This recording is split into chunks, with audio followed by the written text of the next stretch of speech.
you're gonna hang back. I'm not hanging back. There's some kind of misunderstanding here. What? Well, you're American, okay? Okay. What kind of American are you? 2024년 미국 대선을 앞두고 개봉돼서 화제가 됐고 도널드 트럼프가 재선된 후 더욱 화제가 된 영화가 있습니다. 바로 시빌워 분열의 시대입니다. 게다가 이 영화는 우리나라에서 12월 3일 비상계엄이 선포됐다가 곧 해제되고 윤석열 대통령이 내란죄로 체포영장이 발부된 12월 31일에 개봉됐죠. 대통령이 내란을 일으키거나 원인을 제공했다는 설정도 유사합니다. 조선일보 백수진 기자는 절묘한 시기 한국 관객들에게는 가까스로 비켜난 과거를 돌아보는 것처럼 아찔하다는 단평을 달았고 매일경제 김유태 기자도 이보다 더 시의적절할 수는 없다고 했습니다. 막스는 역사는 두 번 반복된다고 했습니다. 한 번은 비극으로 또 한 번은 희극으로 말이죠. 미국의 남북전쟁이 동서전쟁과 더 많은 분열로 스크린에 나타난 겁니다. 현실에서도 다시 한번 반복될까요? 가능한 일입니다. 우리나라에서는 이미 제왕적 권력의 계엄 선포와 부패 권력의 탄핵이 두 번을 넘어 세 번, 네 번을 반복하고 있습니다. 막스가 말한 두 번이라는 숫자는 복수를 의미하는 제휴적 표현이라고 봐야 합니다. 11워 분열의 시대는 파시스트 대통령의 폭정으로 인해 분열과 내전에 휩쓸린 미국의 근미래를 가정한 영화죠. 정확히 몇 개로 분열되었는지는 나타나지 않지만 대사를 통해 유추해 볼 때 텍사스주와 캘리포니아주의 서부연합, 플로리다 연합, 신인민연합, 그리고 대통령의 연방이라는 4개로 추측됩니다. 커스틴 던스트가 연기하는 종군 사진기자 리는 와그너 모라가 역을 맡은 로이터 보도기자 조엘, 스티븐 맥킨리 핸더슨이 연기한 뉴욕타임스 베테랑 기자 세미, 그리고 종군기자를 꿈꾸는 사진작가 제시가 대통령에게 내전의 책임을 묻는 인터뷰를 진행하러 나섭니다. 제시는 영화 프리실라에서 주연을 맡아 크게 주목받은 배우죠. 11워 분열의 시대는 뉴욕에서 워싱턴 DC로 가는 로드무비이기도 합니다. 가는 곳마다 전쟁과 학살의 참상을 겪고 리와 제시는 이것을 카메라에 담죠. 저는 감독이 앨릭스 가랜드이기 때문에 더 큰 기대를 가졌습니다. 가랜드 감독은 28일 후에 각본을 쓰고 엑스마키나와 서던 리치 소멸의 땅을 연출했죠. 폭력과 남성성, 환상적 SF, 판타지 호러 영화로 주목받는 감독입니다. 2014년에 제작한 엑스마키나는 AI와 포스트 휴먼 연구에서 빼놓지 않고 거론되는 작품입니다. 최근 인공지능이 발전하면서 더 주목받고 있죠.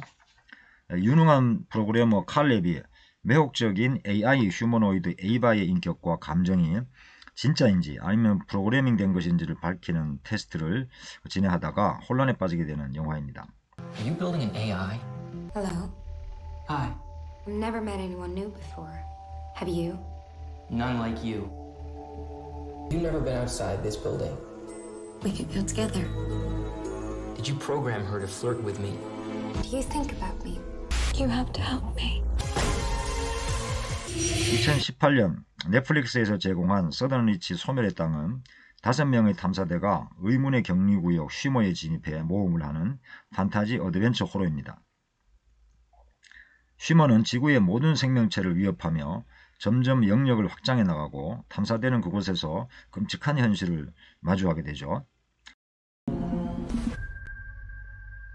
It's beautiful. Chip is stuck in a continuous mutation. Anything interesting in there? No.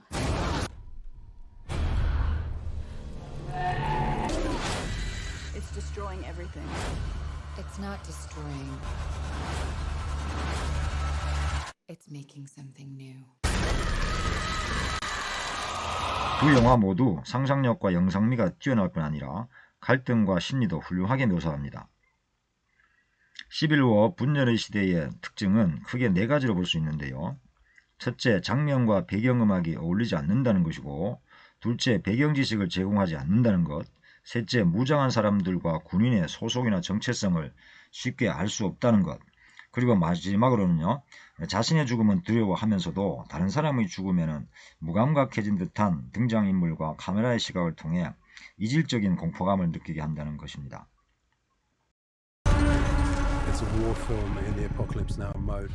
graph of ramping adrenaline and intensity leading to an invasion of Washington, D.C. The journalists are embedded with. And justice for all.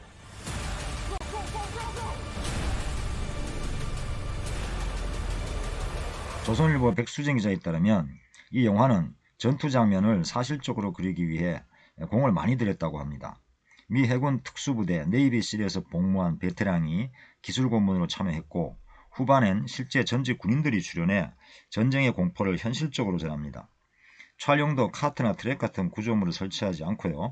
소형 카메라를 손으로 들고 찍어서 전군 기자가 코앞에서 전쟁을 목격하듯이 생생한 장면을 만들어냈다고 하죠. 반면 음악은 총격전이 벌어지는 와중에도 흥겨운 힙합을 넣어 불쾌감을 느끼게 만들고요. 마치 좀비 코믹 액션 영화에서 무차별 사격으로 좀비를 무찌른 듯한 그런 장면을 보는 듯하죠. 둘째, 웬만한 상황 설명은 등장인물들의 대사로 처리합니다. 대사에 집중해야 해요. 대통령이 FBI를 해체하고 군대로 해서 시민을 공습하게 했다는 것은 워싱턴 DC로 가는 차 안에서 이루어지는 대사로 나오는데요. 세미가 조엘에게 인터뷰 질문을 제시하는 그 장면입니다. 영화가 시작할 때 나오는 대통령 연설도 그 하나고요. 셋째, 무장한 사람들의 정체를 쉽게 알 수 없다는 것인데요. 이것이 가장 공포스럽습니다. 제스 플레먼스의 압도적 연기로 주목받은 붉은 선글라스를 쓴 군인은 리 일행을 위협하며 어느 쪽 미국인이냐고 묻습니다. 어느 편 미국인이냐 뭐 그런 뜻이겠죠. 총을 겨눈 그들의 정체를 알 수 없는 상황에서 말입니다. 게다가 홍콩에서 왔다고 대답하는 조엘 동료를 두말 없이 총으로 쏴버립니다. 혼란한 시기에 인종차별도 극단적으로 난무하는 것을 보여주죠. 국가가 4개의 진영으로 나누어졌을 뿐 아니라 무장 세력들도 다양한 이유로 혼란을 가중시키고 자신들의 혐오와 이익을 추구하는 장면입니다. 넷째는 영화의 시점과 관련되는데요. 많은 논평들이 내전과 분열의 참상을 기자들의 시각으로 보여준다고 합니다. 일부는 맞지만 일부는 틀려요. 메타 기자 시각이라면 뭘까요? 기자의 시각은 제시의 흑백 사진으로 보여주는데요. 이를 통해서 노골적으로 기자의 시각을 분리하거나 한정하기도 합니다. 제시가 카메라를 들면 다음 장면은 영락없이 그가 찍은 흑백 사진으로 이어지죠. 하지만 카메라를 정면으로 보고 쏘는 사격 장면은 기자의 시각일 수가 없죠. 리의 시각도 해상을 통한 슬로우 모션으로 처리됩니다. 기자들의 행동도 카메라에 담으면서도 내레이션이 따로 없으니까 이들의 행적조차 객관한 것으로 보입니다. 총살 장면을 보는 리의 시각은 냉정하고 제시의 표정에는 미묘한 감정이 흐르지만 그것뿐이죠.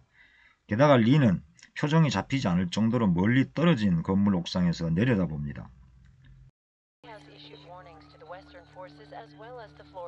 You guys aware there's like a pretty huge civil war going on all across America? We just try to stay out. Shoot journalists on sight in the Capitol. Every instinct in me says this is death. 가정과 상상으로 시작하지만 사실적으로 끔찍한 이 영화에는 다양한 사람들이 등장합니다. 하지만 크게 유형화해 보면 세 가지 부류로 나눌 수 있는데요. 첫째, 옷가게 점원과 리의 부모들처럼 아무 일 없는 척 일상을 유지하려고 노력하는 사람들입니다. 정말 옷가게 점원은 태평해요. 그 이유를 묻는 조엘은 이해하기 어렵다는 표정을 짓지만 그들도 곧 천연덕스럽게 옷과 모자를 고릅니다. 이것이 과연 가능한지에 대해 영화는 묻지 않고요. 둘째 부류는 상대방이 누군지도 모르면서 총을 들고 싸우는 사람들입니다. 저들이 우리를 죽이려 하고 있으니 자신들도 어쩔 수 없이 죽인다는 겁니다.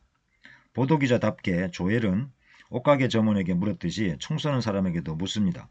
상대방이 누군지 알고 쏘느냐고요? 그들은 특별한 이유가 없다고 대답합니다. 무심히 돌아가는 정원 물분사기 옆에서 총알이 날아다니고 사람들은 죽어갑니다. 지옥에서 살아가는 모습들이 이렇지 않을까요? 카메라는 이들의 모습을 처절하게 담지 않습니다. 모든 미장센들이 냉정하고 객관적입니다. 그래서 더 공포스럽죠. 게다가 아무 감정 없이 손가락 튕기듯이 사람을 죽이는 붉은 선글라스 군인처럼 적극적으로 학살에 참여하는 사람까지 있습니다. 한 가지 부류를 더 언급해야겠네요. 대통령입니다. 마지막까지 숨어서 연방군이 승리하고 있다고 거짓 방송을 해대죠. 한국전쟁 중에 이승만이 부산으로 도망가면서 했던 것처럼 또 용산관저에 숨어서 윤석열이 하는 것처럼 말이죠. 그 많은 사람을 죽인 대통령은 백악관에서 마지막까지 숨어 있다가 잡혀서 서부군에게 질질 끌려 나옵니다. 조엘이 기사에 뭐라고 쓰면 되겠냐고 묻자 죽이지 말아달라고 사정합니다. 그 말을 들은 조엘은 분노와 경멸이 섞인 말투로 그것으로 충분하다고 하죠. 그 많은 사람들을 무차별 학살한 대통령의 마지막 말로서는 분노를 유발하지만 누구처럼 참 찌질하다 싶기도 합니다. 그의 말이 끝나자 서부군이 그 자리에서 대통령을 사살합니다. 이 장면도 제시가 사진에 담고 흑백으로 이어집니다. 하지만 다른 장면과 달리 스틸컷이 아니라 동영상으로 처리되어 멈추거나 끝난 게 아니라 다시 반복될 수 있다는 걸 의미하는 걸까요?